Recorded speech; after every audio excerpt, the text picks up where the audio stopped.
guys, Sierra here with the Riverview Wellness Podcast. We are back for a part 2 with Meghan Karol.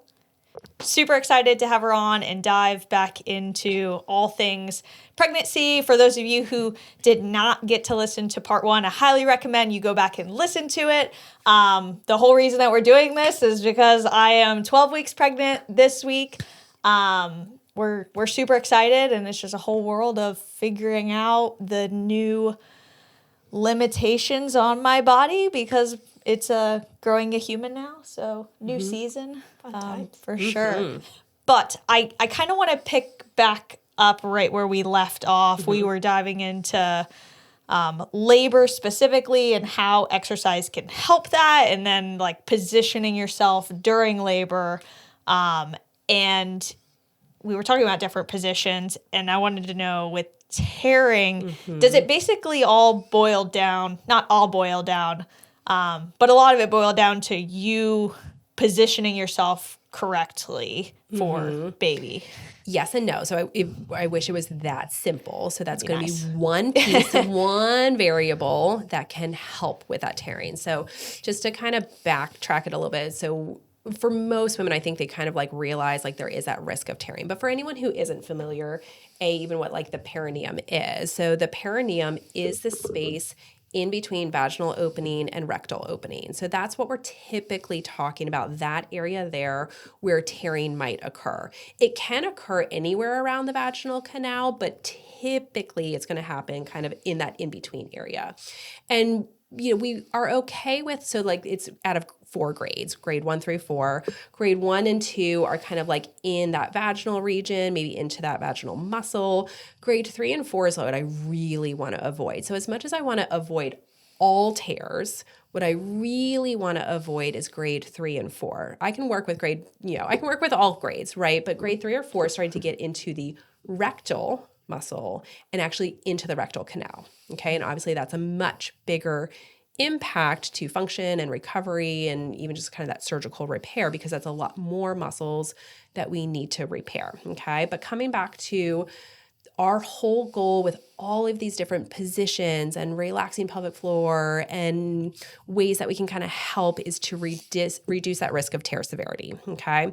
So in terms of positioning, basically, as we were saying before, like the baby doesn't just like take this like straight shot, easy peasy path out of the pelvis. They really have to move and change and maneuver their way and find space and change their position to come out. So positioning can kind of help open up space and give room for movement so that as baby's coming through, they actually can work through it instead of you needing to push, literally like shove their way through that space. So, that's where positioning is helpful, is if baby is moving through easily because they have the space to move, then you don't have to push as hard to like help them through that. Okay. It also kind of helps baby get into the most ideal position. So in terms of like, when everyone kind of knows this, like when you're putting on a turtleneck or like a tight, like, sweatshirt or whatever, if you have it like right over the top of your head, you can kind of pull it over. But if you have it so that it's like over this part of your head, like that's really hard to get a turtleneck on. My second was born nose first. Like this is really hard to get a turtleneck on, right? Like our circumferences are different. So again, if I can position and move in a way that allows baby to kind of come down, curve, tuck their head, and really get the most ideal and least surface area space for them to come through, that's an easier stretch on that muscle and a less likely risk of tearing because we are pushing past that point of stretch. We talked before about, not to say that it's like don't push, but again, you don't have to push. And even if you do push, you don't have to push as hard as possible. It's okay for baby to kind of slowly make their way. Again, if you just like rip that turtleneck over your head versus like kind of letting that fabric stretch a little bit, over your head as you come. Embrace the labor process a little bit more. Yeah, exactly. Force it. Don't force it. Don't rush it. Like as soon as you're fully dilated, you don't have to push right away. You can hang out there. Let baby get closer and closer and closer and closer and closer to that final exit point. So maybe total duration of labor is longer, but active pushing is shorter because you're not pushing when baby is still up here. You're pushing when baby is like right there, like through the turtleneck. Do doctors tell you to push before the baby gets down to that point? Yeah. So depending on the providers, depending on, the hospital setting, there might be a lot of influences, but we've kind of gotten into this habit of like, hey, if you're fully dilated, like that's time to go. We can push, we can get baby out versus kind of that waiting and waiting and waiting. Certainly epidural is going to play a role in it. So like if you're not having that natural urge to push sensation, then someone else has to tell you like, hey, we can go ahead, push, it's time to push. And again, this would be a whole probably 3-series podcast, right? Of like how birth has been medicalized for good and for, maybe not so good. So the pendulum swing is like childbirth used to be very dangerous, both, for the mother and for the baby. So we've have all of these amazing medical interventions to reduce the life risk of childbirth. But with that, we've kind of become too, intervention, like, oh, let's just like come in here and just like do this, do that, and like easy peasy. Where we want to kind of come back to if things are going well, let things go, right? Like kind of let it progress like how you would if you were back in a cave. This is what our bodies were made to do. Totally. So don't let it do what it's made to. It knows what to do. Yeah, it knows what to do, and it's helpful to have someone who can guide you through it, right? Because sometimes it's like we know what to do, and yet like you think you should know what to do. Like so your brain's not going to know what to do. But your body does. Right. So I always kind of say like, because everyone's always like, oh, what position should I do? Teach me positions. And sure, I'll go over those with someone, but I'm always like, if you don't remember anything, because I'm not there in that moment to be like, oh, this position is most ideal, let's give this a try. It's just change move and change position every 30 minutes. Just try something different, right? Like maybe you've been like on your side, go to the other side. Maybe you've been kneeling, maybe try walking, standing, maybe, go here, just do something. Because again, like as baby's maneuvering their way through, we don't really know where baby is, right? Like, and so you might move or change and it's like, oh my gosh, no, that's really working against my body. It feels not right. And again, the sensations are so hard to put into words. Yeah, until you experience it. But sometimes you'll be in a certain position and you're like, oh, that feels easier, right? Like that's working with, whatever needs to go on. That was my next question was like, can you almost, I don't want to say tell, but feel a little bit how to maneuver yourself. Yeah. And I went in and I will tell you, like, so birth plans are one of those things where like they're amazing, they're really helpful. And I always kind of say like, it's good to kind of think your way through situations while you're in a cool, calm, collected state of mind. So that way, as you come across situations, as you're in a not calm, cool, collected state of mind, you can kind of make decisions as you go, right? But I went into my birth and it was like, it was typed, highlighted, bolded. If I owned a laminator, it probably would have been laminated, right? But like birth doesn't go like according to like, plan, right? Yeah. So it's planning for all the variables, right? Like you're a military family, like, you don't just come in with plan A, you come in with plan A and B and C and D, and like you're going to prepare for however that situation is going to play out. Right. So I thought I was going to be like sitting on the birthing ball, like, oh, I'm for sure going to be like, and every contraction would just like throw my body forward. I would be leaning up against like the bed and be like, that was the position my body needed to be in. Huh. Right. And again, it's like one of those things that's hard to explain until you do it. But like some home birth midwives, if they don't tell you to do anything, just kind of let you move freely, however you want to do, they'll actually kind of know where the baby is based on the positions you're naturally finding yourself in. That's really cool. Right? Yeah. And they can kind of like read the signs. Mm-hmm. They're like, oh yeah, baby's still a little high. That she's in that position. Or, oh, it's getting closer. She's shifting, back a little bit. I feel like the doctors and midwives, because going back to like pushing like not pushing so early until the baby has moved down to help prevent tearing. Mm-hmm. I would think that even if the woman has had like an epidural and can't feel, that they would, because they can tell where the baby is, they would hopefully hold off and not tell her to push before it's too, I think it's a more recent thought of us like realizing why prolonged pushing is an issue, right? So again, if I say you had a 24-hour labor, that's like, oh my gosh, that was so long, or a 36-hour labor, like, oh my gosh, so long, right? Right. But again, it's that active pushing time that is really kind of the most crucial, so to speak, in terms of like the impact it might have like on pelvis, on pelvic floor, right? Because that's the most pressure down in that moment, the most stretch that's occurring. Are those like the heaviest or hardest contractions too at that point? Not necessarily. I mean, yes and no. Okay. I don't know. Again, it's like, it's just coming hard. from someone who's never been in it. So, yeah. So well, is it not necessarily the hardest but it seems like some of it is the person themselves. Like some people are in this mindset that they have to push.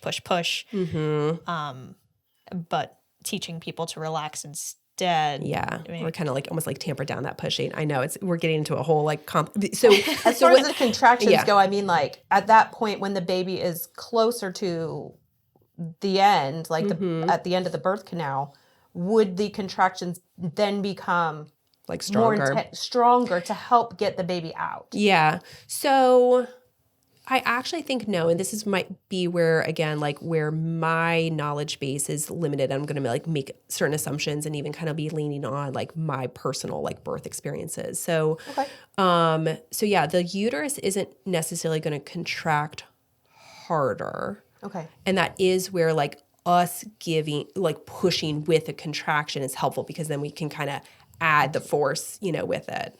Okay. Yeah, that makes sense. So yeah, that's where it's kind of like it is that little bit more, and again, intense might be like the right word because it's also like, it's like, oh, we're here, we're at the end. Like, we're putting in a little bit more effort to it versus just kind of like maneuvering and riding out our time. I think that so the uterus itself might not increase. Okay.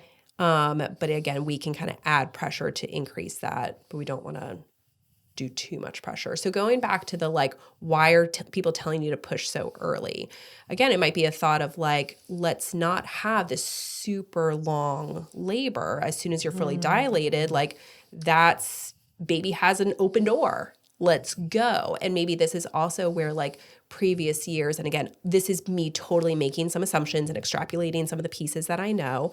Like if baby's, has a fully open, cervix to get through, I mean, we didn't really fully appreciate pelvic floor before that, right? So let's just get them out. Okay.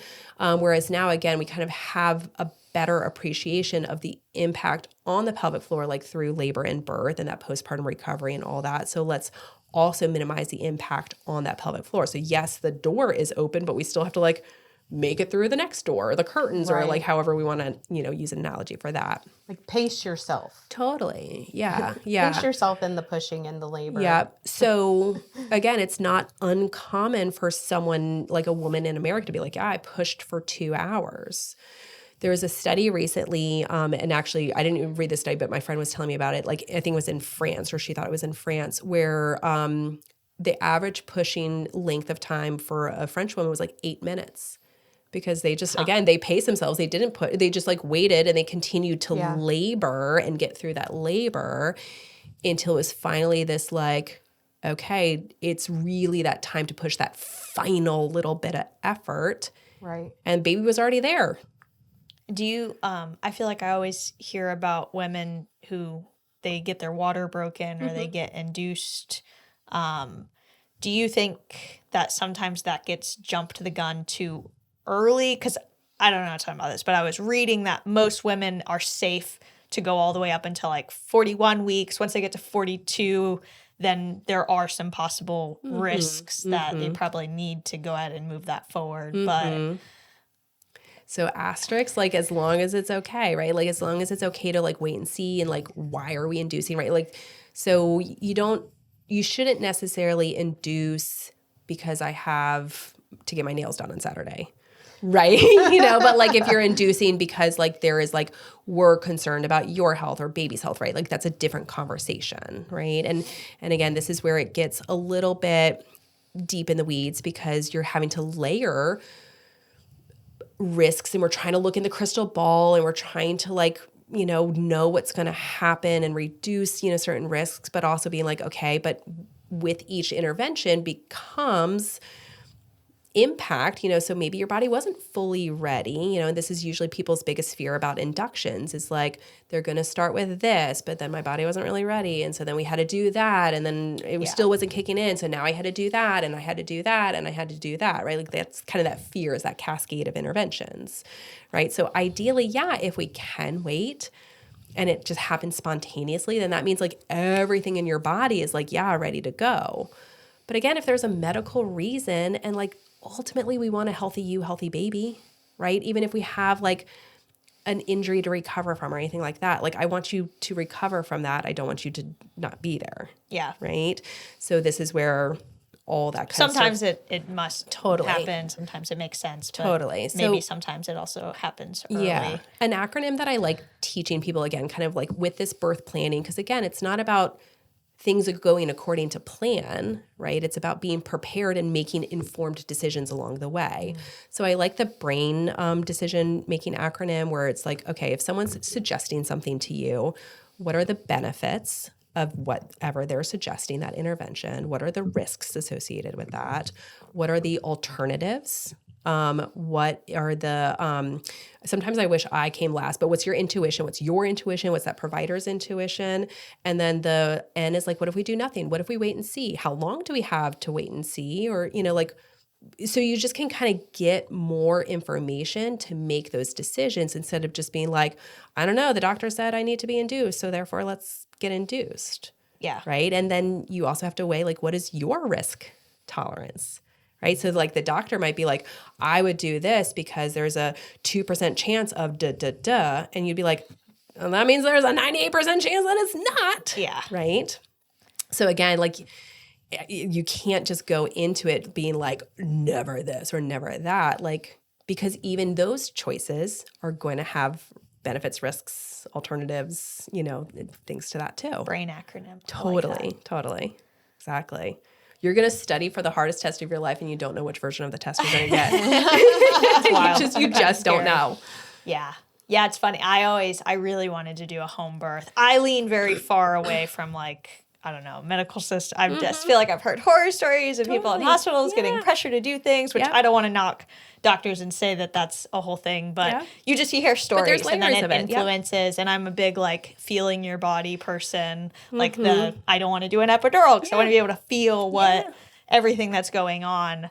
And so we insurance wise, it just makes more sense. First baby, we're gonna do it in the hospital. But I am definitely thinking through a lot of the scenarios. So this has been helpful. The brain acronym too. Like a birth, an unmedicated birth, right, is a lot of like mental preparation, right? It's not just a pure physical preparation because you do have to like have ways to endure. And that always sounds like such a negative word, but like labor is intense. Like even the most beautiful labor and birth, it's an intense experience, right? So practicing how do you breathe through discomforts? How do you keep yourself calm? Like that's the hard part. So even in your marathon training, this is where your marathon training, it's not like not to say I could care less about the cardiovascular and the endurance and all that, but like it's the mental of the marathon that's going to be more beneficial to you in labor than the pure physical, right? So like there's all sorts of ways that you can practice that. Like, so some of them are like, holding an ice cube, like, it's not comfortable, it's not dangerous, but like, you're like, can you breathe through, or are you like tensing up with that? Like practicing the ice bath. Totally. Yeah. Like talk to your provider before doing that, pregnant. Or even, like people will do like a clothespin on like the webbing of their hand again. Like that's not comfortable, right? But can you practice breathing through? And if you have not yet read anything about like perineal massage, so that's another thing that some people will do. I read some about that. Yeah, to risk that, like tear risk. Totally. And this has like such divided, opinions on it. But how I approach it. So again, if you're not familiar with what perineal massage is, it's basically like in pregnancy, massaging that lower area of vaginal opening to kind of allow it to be a little bit more pliable and stretch more easily. So the problem with it is sometimes people, because we're a more is more society, right? People are like stretching it and getting it ready. And then they're going into birth with like little like micro tears in that area because they were too aggressive, right? So then it was like, okay, that's not helpful. How I approach it, because those are muscles in that area. So yes, that tissue in the skin, but again, I'm more worried about the muscles tearing. I could, not to say that I could care less about skin tearing, but like that's very manageable. Yeah. So if you have tension in those muscles and it's tender for me to give pressure on them or for me to stretch them a little bit, and you in response hold your breath and squeeze, like, right, there's always that reactivity to something that doesn't feel good. So can we practice, yes, massaging the muscles to just get more pliability to the muscles, like but also your response your to response. Huh. Yeah. How can you deep breathe? So if you've ever used like a lacrosse ball or a tennis ball to like get out a knot, right? Like, and it's like, oh, that's so tender. And then like hold that pressure and breathe through it and calm yourself and let everything soften around that pressure. That's how I approach perineal massage, not about like, get it ready. Yeah. It reminds me of like when I started running, I've always done Olympic lifting, which is all about how to get your body as tight as possible. Totally. And so much of I felt like the adaptations that my body needed when I initially started running were like my ankles just feel so stiff and everything is like this. And I've been learning how to relax too, which I guess that indirectly might also have an impact on labor experience. Yeah, and this is where like there's going to be a ton of talk in the powerlifting community and the heavy lifting community of like increased risk of tears and birth was so hard because they don't know how to relax I feel like I've heard opening. that. Yeah, Being really exactly. strong Yeah, exactly. So again, like we want that tension and tightness and stability during those heavy, heavy lifts. But when you walk away from the gym, are you still walking away like, you know, right? But, or can you also do some deep breathing and relax? And like birth mobility stretches, to me, it's not about the flexibility. It's about can you be in these variety of positions that are typically similar to like birthing positions and take deep breaths and relax and soften your body and soften your jaw and let everything down. Yep. What about laying on your back starting in the second trimester? I've been wanting to ask my doctor about this because like I'm bench pressing as part of my routine right now. Yeah. Is that applied to everybody or is that a case specific thing if you show symptoms like nausea or whatnot? Yeah. So the whole reason why that's a thing, that's a rule, is basically like from your heart, you have your aorta, so that like the major artery that's bringing blood down to the lower half of the body, and then your vena cava, which is the main vein, bringing blood back up to it. So both of those sit right on the spine. So if you're laying on your back, that's literally baby on top of that major artery and major vein. Okay. So that's why like sleeping on your back, things like that are not advised. We're typically told like lay on your side so that baby is literally laying away and off of that. You're gonna feel lightheaded, symptomatic, something before it's ever dangerous for you and your baby. So in terms of like exercise or bench pressing and things like that, I'm like, if you feel okay, if you're not lightheaded and dizzy, if you're, you know, like feeling fine, then that's okay. Right? I wouldn't necessarily recommend sleeping like that because you're not aware of like what's going on, right? Yeah. So can you sleep with pillows propped up so you're more of a reclined position than a flat position? Can you do like a 3/4 on your side or 3/4 forward just to kind of position baby off of those major arteries and veins? It sucks because I'm a back sleeper. I know, it's hard to change. At what point does that become something you need to adjust for? You might have to fact check me on this one. I read 20 weeks, but I don't. Yeah, I was going to start to say like if I remember correctly, I think it's like 12 weeks is when like baby is out of the bony pelvis. So like before uterus is still like encased in like the bony pelvis. So then like at 12 weeks is when like baby is now outside of that, which is usually where we also want to be careful like with different activities and exercise because now baby is exposed. They're not encased in bone anymore. So yeah, it would make sense that now at 20 weeks, like baby's big enough to actually like be on that and giving enough weight to be pressure on that. But yeah, I don't know that specifically off the top of my head. Okay. Could you do you could do an incline? Yeah. Incline bench press. But it sounds like you're saying bench press, I shouldn't have to worry about it, but sleeping, you want to be. Yeah, bench press, you're going to feel it. You're going to notice it. If it's an issue. Okay. Yep. We had talked about this a little bit, but I feel like it might be relevant for other people. Compound exercises versus isolation work. Like my current routine is a lot of, I'm doing the running, and then my lifting is, for the most part, I'm benching, I'm squatting, I'm farmer's carry, a lot of compound lifts all the way down to, I'd say 3 reps up to like 25. It's a pretty broad range that I'm training in. I did decide this past week I'm going to start increasing volume a little bit more, just because I did get a little freaked out with bracing and going too heavy and pushing myself too hard, because that's definitely where I have the tendency to overdo it, is going too heavy. But that's kind of where I'm at in my routine. And does there need to be isolation work for muscles that, I don't know, insert into the pelvic bowl, and or should that cover your base as well? Yeah, and again, from my aspect of like, keep it functional, like, so I might use isolated work because I have found and can see like a certain muscle is just not like working the way that it needs to, or it needs to kick in, right? Like that's where we would like intervene on that. But in terms of like, again, if you just are working on assumptions and just be like, I just need to move my body, like I would keep it of just like, again, those like bigger like squats, lunge, like things like that, where whole body strengthening is going to strengthen whole body versus like being like, this muscle needs to work in this way, right? And then I think we sort of talked about like, I tend to keep it a little bit more like simple, slower, because then you actually have time to feel and notice and adjust if you're not feeling good with a certain movement versus like a more complex, dynamic, faster, like you might have blown through those early signs, or it's like you just didn't have time to notice, holy moly, that was a ton of pelvic pressure, like, and I had to brace so hard to like catch that weight. Yeah. And then by then it's like, whoopsies, that was too much. So that's where, again, it tends to be like, I would lean more conservative of like, let's stay slower. Let's give yourself time to notice the little cheats and compensations your body is going to do, because your body's going to get the job done. It's going to get the job done. If you tell it to get that bar over your head, it's going to get it there, right? But how did it do it? In what way? Yeah, and with your more fast, powerful movements, you do easily compensate. Yeah. I did decide to stop snatching because, well, if you snatch right, because I learned a lot of people don't, I know a lot of people don't snatch right, so they don't make contact at like their lower abdomen.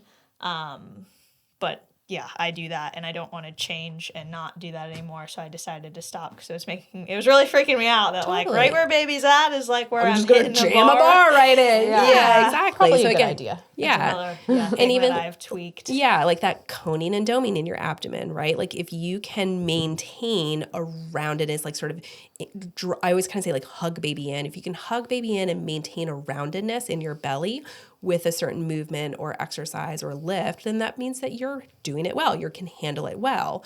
But that's just going to be a sign that pressure is coming through that opening, kind of through the front of your abdomen. So just like you're changing your pants and you're changing your shirt, your muscles have to change to make space for baby. So if all of a sudden you're seeing like at this pointiness, then again, that's a sign that like, ooh, that was a little too much for what your body could handle. And again, if you're just flying through something, you might not notice that coning or that doming versus like being able to keep it drawn in and more rounded. What are the risks with that happening? So again, it has to happen in pregnancy. Like sometimes I'll get people coming in, they're like, I don't want to have so it's called a diastasis recti. You'll also hear it pronounced diastasis recti, tomato. So it's just that right and left rectus abdominis, that six-pack ab muscle, again, kind of thins and opens and spreads a little bit to make room for baby. And it has to happen in pregnancy. We're good with that. What we want then postpartum is everything to come back together nicely, okay? So we're still getting to know like maybe some of the reasons why like some people come together really nicely and some people don't, and they really like have a huge gap then, postpartum and it doesn't really come back together. But if you repetitively like put pressure on it, put pressure, that's just going to continue to thin and open and widen that area versus trying to kind of keep it a little bit more closer connected. So then the thought and the theory is then recovery is going to be a lot harder if you've already like really stressed and strained and overstretched that area.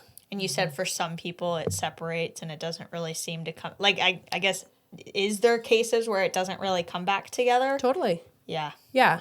So, the analogy I like to give, just so that people kind of know like that space that we're talking about. If you think about like the most ripped male model with a 6-pack ab, right? There's a space between that right and left, right? And then again, for some that gets a little bit wider. So anything wider than 2 fingers wide is what's going to catch our attention. So I've worked with some people who are like 4-finger wide, 5-finger wide, right? Between that. We're also going to look at the depth and the tension. So if I'm kind of testing that area and I can kind of feel some tension underneath it, almost like I'm kind of hitting a trampoline, that's going to be a lot different than if it's like completely soft and I could basically touch your spine from your front. Yeah. Right. So there's, again, some components to that, but we have to connect right and left. If I'm like pulling a weight over here or carrying a suitcase, if everything's pulling me over here and I can't connect to my left side, then that creates an instability through there. So that's why that's kind of important is creating that crossbody, that front stability. And then of course there's the aesthetic component, like the wider it is, like it's a little bit harder to kind of pull everything, like back together how we want it to.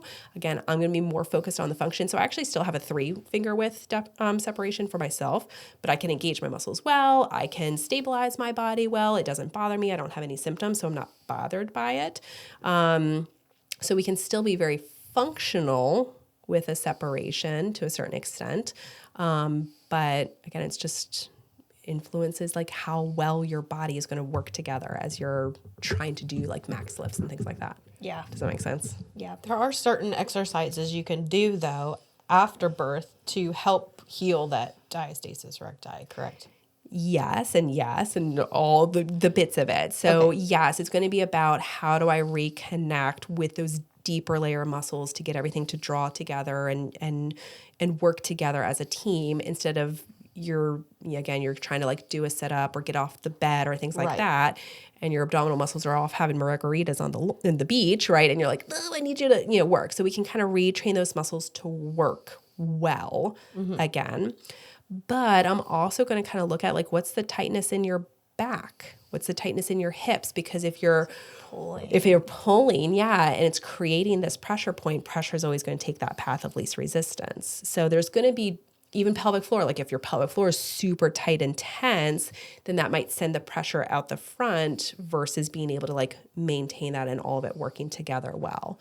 So there's going to be bits and components, but we can kind of help with some strengthening exercise and then also kind of checking these other boxes to see other influences. Because I've also heard there are certain like ab exercises that you shouldn't do if you have diastasis recti, and there's certain ones that will help specifically. Yeah. So, and this is where it's kind of like making blanket statements. So again, in like pregnancy, there's certain exercises you shouldn't do, right? Because those are going to be the hardest to control, that like coning and doming. And they're kind of the same exercises like with that, then postpartum with that diastasis. Right. So it's like, what if you can do it, then it's okay. It's okay. Okay. Yeah, exactly. But how are you getting it done? You gotta be careful. So like a sit up shouldn't. Like, so a sit-up won't make diastasis recti worse if you're able to do it, or will it? So this is where the, like, if you're able to do it becomes layered and complex, right? So I can raise my hand above my head, or I can raise my hand above my head. Right. And that's a I can there do is a it. Yes, I absolutely. can do it. So what I'm kind of looking at and teaching is like, how is your body doing it to do that sit-up and accomplish that? Okay. And if it's stabilizing well, and I'm not seeing this like if it's not like pulling on that gap and really straining and stressing it, like that's different than like I've got control of that as I'm sitting up. So again, a sit up is really hard. Like we don't appreciate how hard of a movement that is. We just sit up or do it or like it, right? So that would be a like later exercise that we work towards, right? In the beginning, I'm just looking at, can you keep your back flat, keep your pelvis still, not like rocking side to side, not arching as you just lift up your foot. So a lot of your muscles, especially your hip flexors, attach directly into your spine. And the analogy that I give is like if we were up in a tree fort and wanted to bring like goodies and magazines and all that and candy like up into the tree fort, and we like fill up a bucket and throw a rope over a branch, and we're going to like pull it up. If I throw that rope over a branch that's a little bit more softer and a little bit more flexible, as I pull the rope down, I'm first going to pull the branch to its max, and then the bucket is going to go up, right? But if I throw that rope over a really strong, sturdy branch that's not going to budge, the minute I pull that rope, nothing's happening to that branch and that bucket goes up, okay? So that's what core stability is how well can I actually keep my spine and my pelvis stable as I'm moving other things versus am I going to lift my leg and it's going to pull my spine until I max out my joints and lock it in, and then my leg's going to move. And all that happens in like microseconds, so we don't realize that's what's happening.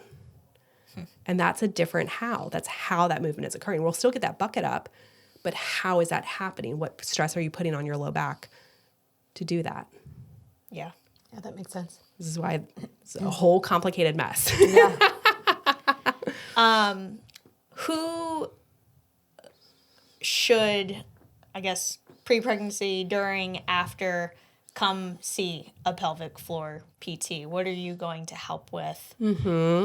So I would love to see everyone. Anyone who has a pelvis could use probably pelvic floor therapy, right? Anyone who's pregnant could benefit from at least an assessment. So if I have my way, I love seeing, women during their pregnancy. We can do a lot of things during first trimester, but like, how are you feeling? Do you even want to like come see me? And we won't do anything, any internal assessments until after the first trimester, just because that's like, as your body's settling, risk of miscarriage, all those different things. But if we're going to like assess everything, and again, this is like, you're feeling good. You're just being proactive. You're just kind of like doing a check-in with your body. Come into me like early second trimester, and I'm going to do like all my little like test and measures. So again, I was talking about, I think this was on the part one, like if I ask you to push down like you're going to poop and you contract everything, then I want time to work with you to work on like, hey, that's a wrong sensation. This is what that lengthening is. This is how you do it, all the mechanics. Like that gives us time to do that. If I'm assessing those muscles, so again, just like you can have a muscle knot here, you can have muscle knots through here. These are the same type of muscles. Then that would give us time to like work through those things kind of before labor and birth. So we can kind of catch things that you didn't think were a problem, but I can find them and be like, oh man, that's a problem. Or we could be like, you're doing amazing. You're doing great. Here's how I can kind of support you through if you want to continue to be proactive and see me, or just be like, come see me postpartum and let's see how you're doing then. Yeah.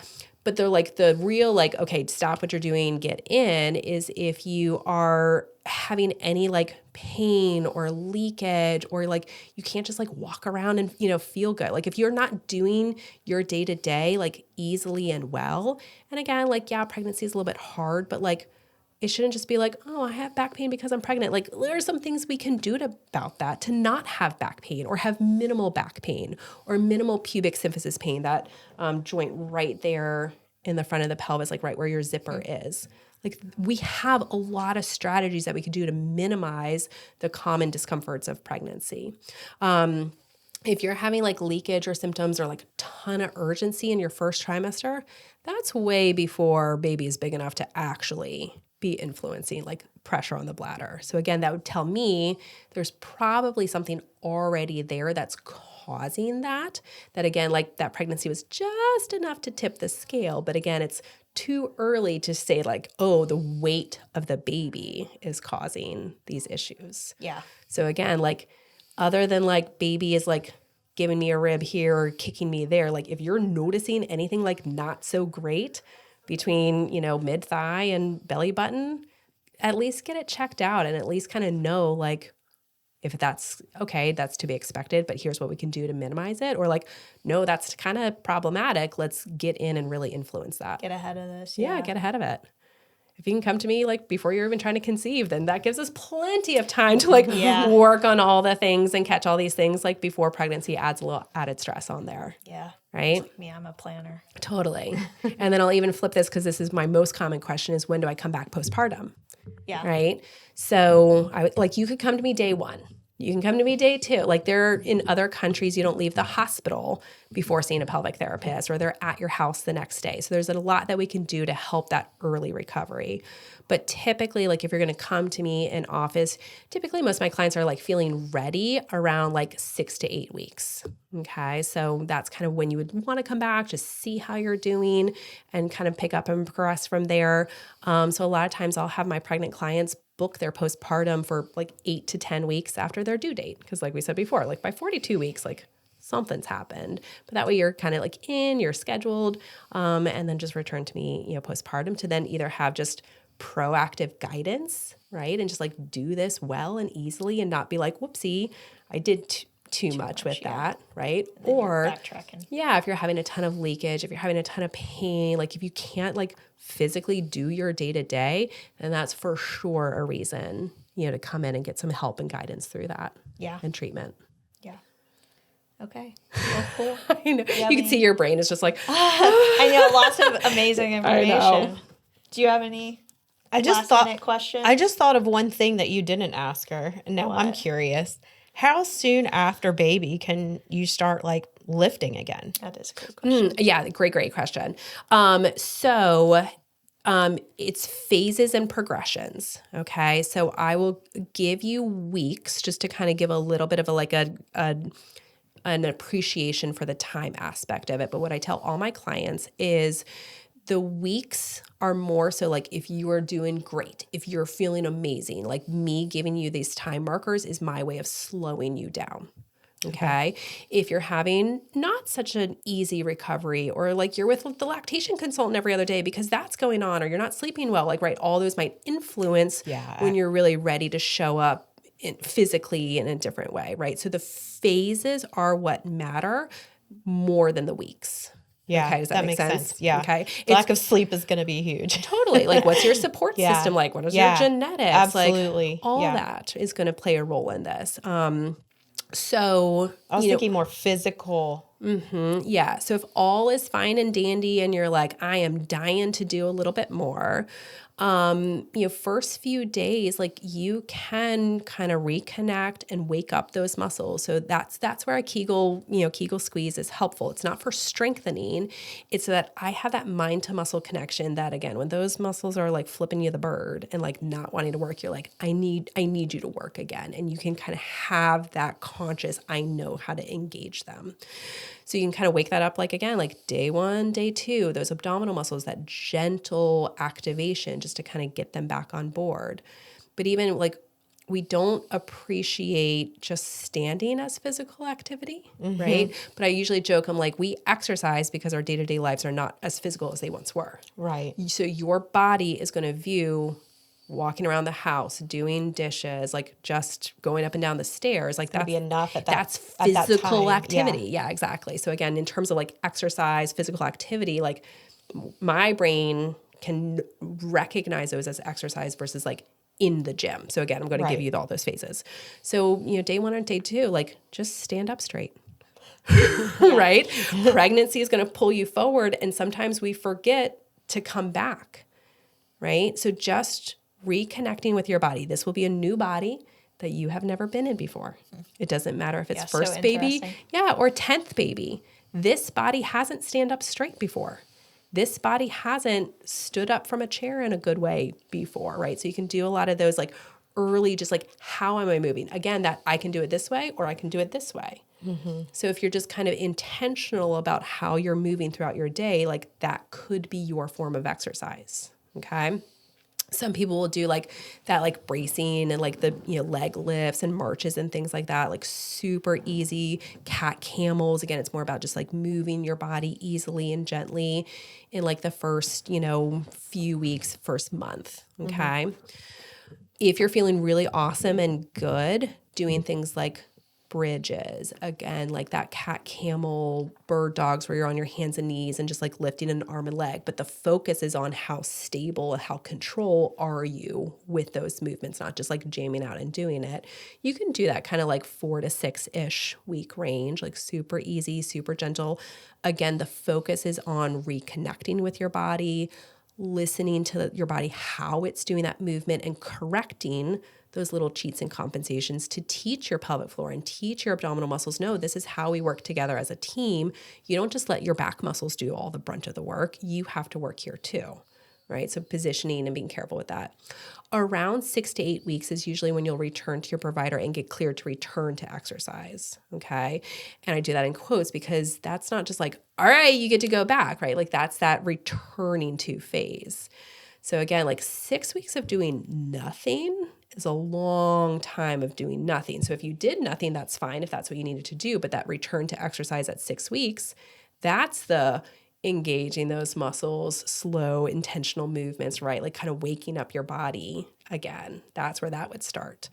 But if you've been doing those things, you've been laying that foundation, you're reconnected with your body, that's where like body weight, again, like just basic squats, basic lunges, just real easy, movements is helpful. And again, laying that foundation. And then roughly 10 to 12-ish weeks, you might be a little bit more ready to like add on resistance, add on weight. And then usually we're not looking to do any like jumping or running or anything like that until like after 12 weeks. Okay. There is that pure time component of just healing. Okay. We don't appreciate, like, again, and sometimes I feel like wound or trauma like feels so negative, but there are internal wounds, even if you have no tearing, where the placenta detaches from the uterus, like that is a wound that is healing, right? So hormones settling, organs shifting back to where they were, there is that time component that it needs to occur. So if we've laid a really good foundation and we've built up that foundational strength and maybe adding in a little bit of impact, that 12-ish weeks, and I have test measures to kind of be like, okay, yes, you are ready to return to running. That's where we're doing like the walk-run progressions, the gradually building up, building to it, not just like, okay, I'm going to do my 5K at 12 weeks. Yeah. I'm not going to do my box jumps at, 4 weeks. Or that 6 weeks return. Again, people get like you're cleared for exercise and they don't know. So they just go back to what they were know to do. Right. So an easy way to think about it is think about through your pregnancy, all of the changes and modifications that you went as your pregnancy progresses. You need to take the same steps backwards, right? And you might move through that faster or slower, right? But you can't just be like, I'm good, and pick up here. You have to kind of go back through those steps. Take the time, listen to your body. Totally. Yeah. Start with simple, move to a little bit more, so again, like reconnect quality movements, and then you're going to add on a little bit resistance, build the strength. From that, build the endurance. From that, moving to more like that complex, more dynamic, the speed, right? But those are going to be like the last bits that we get to because, again, you have the strength to support that dynamic. Yeah. So that's the short answer. I feel like we could keep going. We could keep going for a long time. But I think we'll wrap it up there. As much as I'd love to go for another hour or two. Exactly. But yeah, thank you so much. You're welcome for coming on. You guys can find Meghan on social media. Yep. So Tidewater Pelvic Health on social media, Instagram, just Tidewater Pelvic Health. And that's the clinic website and clinic name. Yep. And you guys can find us at Riverview Wellness on Instagram, Facebook. If you have any questions, please reach out. We'd love to have, topics that you guys want us to explore, things that you want to hear more about. If this episode was helpful, please leave us a review so that we can reach more people. And yeah, again, thank you, Meghan. Yeah, thanks for having me. Super informative. Yeah. Yes, I could talk way too long about it. All right. Thanks, guys. Thank you. Bye.